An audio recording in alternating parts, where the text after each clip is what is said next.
Takže, vitajte, prívačoví priatelia. Dneska máme zaujímavú tému. Predstavíme si fluorokarbon VSP od Varivasu. Tento fluorokarbon je určený do celého naviaku. Není určený ako nadväzec, je určený na chytanie ako hlavná linka.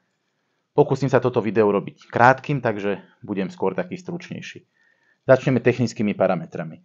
Je to VSP fluorokarbon, ktorý vyrába Varivas, čiže je o 15% hustejší ako iné fluorokarbóny. Naozaj to spoznáte. Aj čo sa týka odieru, aj čo sa týka pevnosti, znesie tento fluorokarbon viacej, ako by ste čakali. Je to veľmi dôležité, hlavne pri tenkých priemeroch, v akých sa tento fluoráč vyrába. Bavíme sa o priemeroch ako je 9, 10 a 11. Je to verzia určená na ultralight, na Troudareu, takže to, že tento fluoráč je spevnený, je naozaj veľmi dôležité.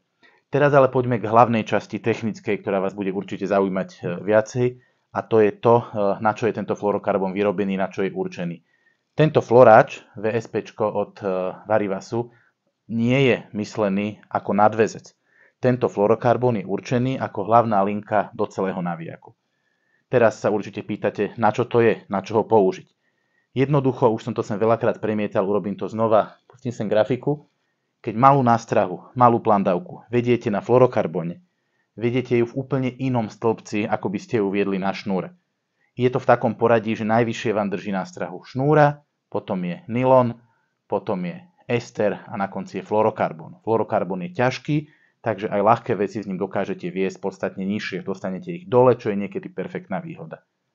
Ostatné výhody fluorokarbónu ostávajú zachované. Fluoráč má proste pomerne dobrú pevnosť, naozaj na odier vydrží veľa. Není zďaleka taký citlivý ako ester, takže môžete si dovoliť podstatne viacej.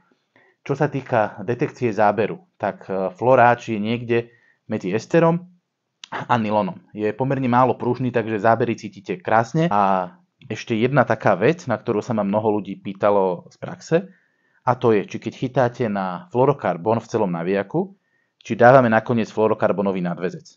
Odpoveď je áno, dávame trošku hrubší. Ako shock leader, ale hlavne aj kvôli tomu, aby odolával, keď chytáme veľa rýb zúbkom struha. Tieto fluoráče používame tenučké kvôli vlastnostiam, ktoré majú pri potápaní, takže nebojte sa na tento fluoráč použiť nadväzec. Ďakujem, snáď vám to pomohlo. Choďte k vode a chytajte veľa rýb.